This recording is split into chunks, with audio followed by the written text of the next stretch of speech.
Hello everyone, previous class में हमने DNA fingerprinting को पढ़ा था, उसकी प्रोसेस को पढ़ा था, उसके सिग्निफिकेंस को जाना था और ये भी बताया था कि वो हमारे चैप्टर का लास्ट टॉपिक है। आज हमारे लिए इस चैप्टर के एमसीक्यू को करना है, यानी कि मल्टीपल चॉइस क्वेश्चंस को करना है।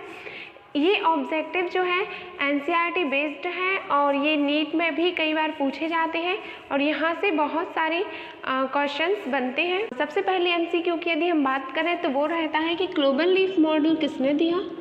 क्लोबर लीफ मॉडल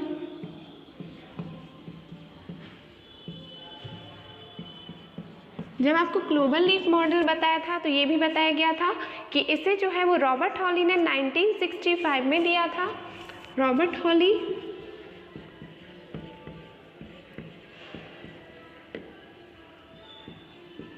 में दिया था। फिर इसके बाद पूछा जाता है कि न्यूक्लिक एसिड यानी कि न्यूक्लिक अम्ल की खोज किसने की। तो न्यूक्लिक अम्ल की खोज जो है वो फ्रेडरिक मिस्टर ने की। न्यूक्लिक अम्ल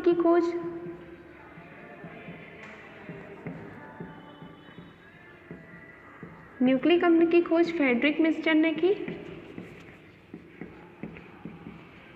फ्रेडरिक मिस्टर। देन इसके बाद पूछा जाता है कि आरएनए में कौन कौन से नाइट्रोजनी बेसिस पाए जाते हैं। तो आरएनए में बेसिकली एडेनिन पाया जाता है, ग्वानिन पाया जाता है, लेकिन थाइमिन नहीं पाया जाता। थाइमिन की प्लेस पर यूरेसिल पाया जाता है। तो यहाँ पे पूछा जाता है कि कंपोजिशन ऑफ आरएनए। तो आरएनए जो है इसमें एडेनिन पाया जाता है, ग्वानिन पाया जाता है, साइटोसिन पाया जाता है, लेकिन यहाँ पे जो थाइमिन है वो यूरेसिल द्वारा रिप्लेस हो जाता है और यहाँ पे आरएनए में यूरेसिल पाया जाता है। देन इसके बाद पूछा जाता है कि ट्रांसक्रिप्शन और ट्रांसलेशन क्या है। तो ट्रांसक्रिप्शन यानी कि डीएनए से एमआरएनए का बनना, ट्रांसक्रिप्शन या इसे हम अनुलेखन कहते हैं। डीएनए से एमआरएनए का बनना ये जो है ट्रांसक्रिप्शन कहलाता है। ट्रांसक्रिप्शन। और यदि पूछा जाए कि ट्रांसलेशन क्या है तो एमआरएनए से प्रोटीन का बनना,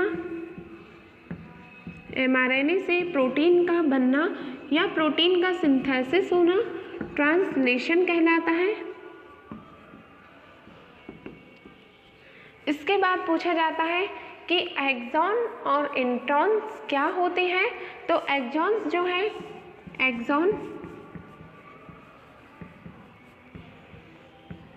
एक्सॉन जो है ऐसी यूनिट्स होती हैं जिन पर डीएनए की कोडिंग नहीं होती और जो ट्रांसक्रिप्शन में भाग नहीं लेते।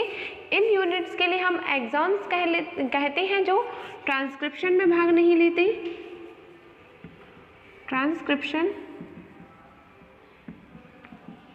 ट्रांसक्रिप्शन में भाग लेते हैं और जो डीएनए की कोडिंग करते हैं, यानी कि इन पर जो एंटीकोडॉन पाए जाते हैं यहाँ पर एक कोड बंधित होता है और ये एक कोडॉन को बांधते हैं और अमीनो अम्ल का सिंथेसिस करते हैं। इन यूनिट्स के लिए हम एक्सॉन्स कहते हैं। और इसके बाद आता है इंट्रॉन्स। तो डीएनए के ऐसे खंड जो ट्रांसक्रिप्शन में भाग नहीं लेते और एमआरएनए की कोडिंग नहीं करते, इनको हम इंट्रॉन्स कहते हैं। Do not coding mRNA. इसके बाद एक और टर्म यहाँ पे आता है कि जो आरएनए है क्या वो जेनेटिकली मटेरियल है। तो आपको बताया था कि आरएनए जेनेटिकली मटेरियल नहीं है, DNA is the genetically material और डीएनए ही एक पीढ़ी से दूसरी पीढ़ी में ट्रांसमिटेड होता है। लेकिन कुछ अपवाद होते हैं जैसे कि आरएनए वायरस में जो आरएनए होता है वो उनका जेनेटिकली मटेरियल होता है। अदरवाइज जितने भी स्पीसीज इस वर्ल्ड में हैं उन स्पीसीज में जेनेटिकली मटेरियल डीएनए होता है, केवल कुछ आरएनए वायरस को छोड़कर। इसके बाद पूछा जाता है कि जो आरबीसी या जो एंटीजन की खोज है वो किस बंदर में की गई। रीसस बंदर।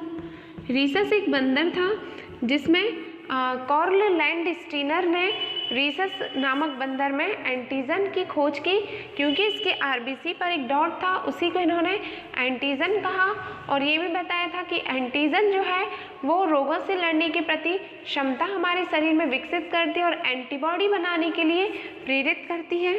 फिर इसके बाद एक एमसीक्यू और बनता है कि कोडॉन क्या है। तो कोडॉन जो है,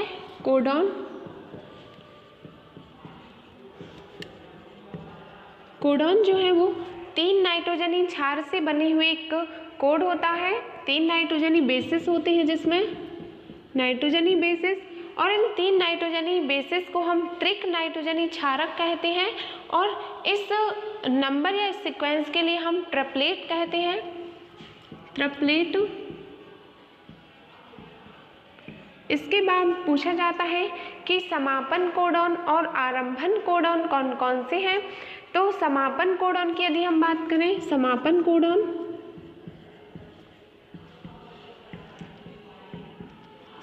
कोडॉन के लिए हम टर्मिनेटिंग कोडॉन भी कहते हैं, टर्मिनेटिंग कोडॉन।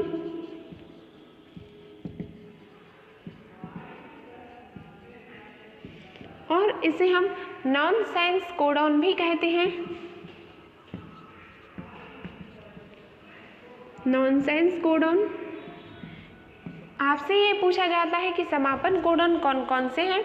तो सबसे पहले जो ये समझने की समापन कोडॉन जो है वो अमीनो अम्ल की कोडिंग नहीं करते, सिर्फ ये चेन को ख़त्म करने का काम करते हैं, यानी कि श्रृंखला को जो कंटिन्यूसली चलती है, जिसके दौरान अमीनो अम्ल की जो यूनिट्स हैं वो जोड़कर प्रोटीन बनाती हैं, उनको जोड़ने का उस चेन को ख़त्म करने का कार्य करते हैं।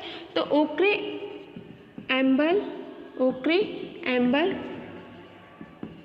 एम्बर और ओपल जो होते हैं इन्हें हम समापन कोडॉन कहते हैं, और इनमें जो नाइट्रोजनी बेसिस पाए जाते हैं वो UAA, UAG और UGA पाया जाता है, यानी कि uracil adenine adenine, uracil adenine guanine, uracil guanine adenine. तो ये जो है ओक्रे एम्बल ओपेल, इसे शॉर्ट में बोलते हैं। ये हमारी समापन कोडॉन या टर्मिनेटिंग कोडॉन या नॉनसेंस कोडॉन कहलाते हैं। इसके बाद पूछा जाता है आरंभन कोडॉन क्या है। आरंभन कोडॉन, तो आरंभन कोडॉन के लिए हम इनिशियल कोडॉन भी कहते हैं, इनिशियल कोडॉन। ये जो आरंभन कोडॉन है आपको प्रीवियस क्लास में बताया था जब हम आरएनए के बारे में पढ़ रहे थे कि ये जो आरंभन कोडॉन होते हैं ये श्रृंखला को प्रारंभ करने का या जो चेन रहती है उसको कंटिन्यूसली करने का वर्क करते हैं, और चेन की जो शुरुआत है वो इन्हीं से होती है। तो मिथियोनिन जो है वो हमारा आरंभन कोडॉन कहलाता है, मिथियोनिन के लिए हम आरंभन कोडॉन कहते हैं, और इसका जो सिंबल है इसे हम AUG कहते हैं, AUG, यानी कि मिथियोनिन जो अमीनो अम्ल होता है उसको कोडॉन करने का काम या उसको कोडित करने का जो फंक्शन है वो एडेनिन, यूरैसिल और ग्वानिन ये तीनों आपस में एक ग्रुप बनाकर करते हैं, और इस ग्रुप के लिए ही हम कोडॉन कहते हैं, AUG। इसके बाद पूछा जाता है कि जो हमने मतलब कि जो डीएनए की रेप्लिकेशन की विधियाँ पढ़ी थी, डिस्पर्सिव मेथड, कंजर्वेटिव मेथड और इनकम्प्लीट कंजर्वेटिव मेथड, यानी पूर्ण संरक्षी विधि, अर्ध संरक्षी विधि और परिक्षेपी विधि। तो इसमें से जो डिस्पर्सिव मेथड थी, डिस्पर्सिव मेथड और जो हमारी अर्ध पूर्ण संरक्षी विधि थी, यानी कि कंप्लीट कंजर्वेटिव जो मेथड थी, कंजर्वेटिव मेथड, इसे किस साइंटिस्ट ने दिया था। तो ये दोनों जो मेथड है यानी परिक्षेपी विधि और पूर्ण संरक्षी विधि, इसे डेल ब्रुक ने दिया था, डेल ब्रुक। और जो अर्ध संरक्षी विधि या सेमी कंजर्वेटिव मेथड है, सेमी कंजर्वेटिव मेथड,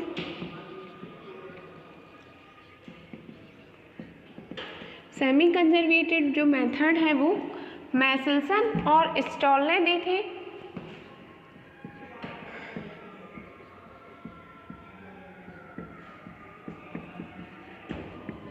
इसके बाद पूछा जाता है कि जो डीएनए रेप्लिकेशन की जो सबसे महत्वपूर्ण विधि है वो तीनों में से कौन सी है।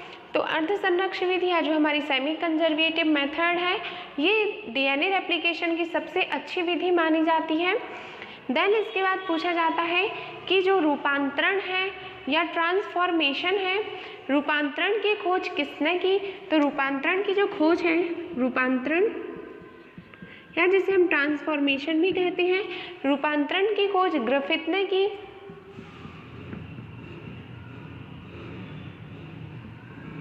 और यहाँ से एक और क्वेश्चन बनता है कि ग्रिफिथ ने अपना एक्सपेरिमेंट किस बैक्टीरिया पर किया या किस जीवाणु पर किया।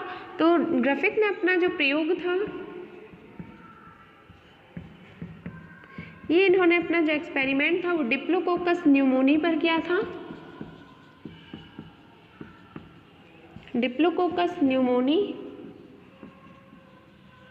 ये जो डिप्लोकोकस न्यूमोनी है ये जीवों में न्यूमोनिया रोग उत्पन्न करता है। और यहाँ पे पूछा था कि ग्रिफिथ ने अपने एक्सपेरिमेंट में डिप्लोकोकस न्यूमोनी की कितनी स्ट्रेन बताई या कितनी प्रभेद बताई। तो उन्होंने इसके बारे में 2 प्रभेद बताई थी, चिकनी प्रभेद और एक खुरदुरी प्रभेद, जिसे हमने स्मूथ स्ट्रेन कहा था और एक को हमने रफ स्ट्रेन कहा था। यानी कि स्मूथ वाली जो थी वो इन्फेक्शन करने में पावरफुल थी और जो खुरदुरी वाली थी वो इन्फेक्शन करने में एक्टिव नहीं थी। और स्मूथ वाली की कॉलोनी बन रही थी, ये अपनी नंबरिंग में प्रोसीड कर रही थी, आगे बढ़ रही थी। लेकिन जो रफ वाली थी वो अपनी नंबरिंग नहीं कर रही थी, यानी ये जो है इन्फेक्शन करने में एक्टिव नहीं थी। इसके बाद पूछा जाता है कि हर्शे और चेज ने अपने एक्सपेरिमेंट में किस वायरस को लिया। हर्शे और चेज ने अपने एक्सपेरिमेंट में किस वायरस को लिया। तो हर्शे और चेज ने अपने एक्सपेरिमेंट में बैक्टीरियोफेज वायरस या जिसे हम T2 फाज वायरस कहते हैं, बैक्टीरियोफेज वायरस लिया। Bacteriophage virus. और पूछा जाए कि इसकी कौन सी स्पीसीज ली। तो बैक्टीरियोफेज जो वायरस है इसके T2 फाज ली, T2 फाज। यहाँ पे हम बैक्टीरियोफेज को ही शॉर्ट में फाज कहते हैं। और उन्होंने जो स्पीसीज ली उस स्पीसीज का नाम है T2 फाज। देन इसके बाद पूछा जाता है कि ये जो T2 फाज है वो किस बैक्टीरिया पर आक्रमण करने में या किस जीवाणु पर आक्रमण करने में पावरफुल रहता है। तो बैक्टीरियोफाज जो है वो इकोलाई बैक्टीरिया को संक्रमित करता है। इकोलाई बैक्टीरिया, जिसे हम इकोलाई बैक्टीरिया जो है वो ह्यूमन की इंटेस्टाइन में पाई जाती है, यानी कि ये जो हमारा बैक्टीरिया होता है ये मनुष्य की आंतों में पाया जाता है। एक और यहाँ पे एक मोस्ट इम्पॉर्टेंट MCQ बनता है कि ऐसा कौन सा वायरस है जिसमें जेनेटिकली मटेरियल RNA है। तो जो वायरस है 5x174, इस वायरस का जो DNA होता है वो सिंगल स्ट्रैंड होता है, यानी कि एक कुंडली का होता है। जबकि आपको बताया था कि DNA जो है वो डबल हेलिक्स होता है।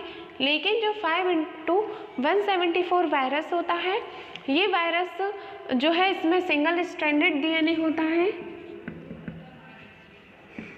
Single stranded DNA। इसके बाद एक और क्वेश्चन बनता है कि जो DNA का डबल हेलिक्स मॉडल या द्विकुंडलीकृत मॉडल था वो किसने दिया था। तो DNA का जो डबल हेलिक्स मॉडल है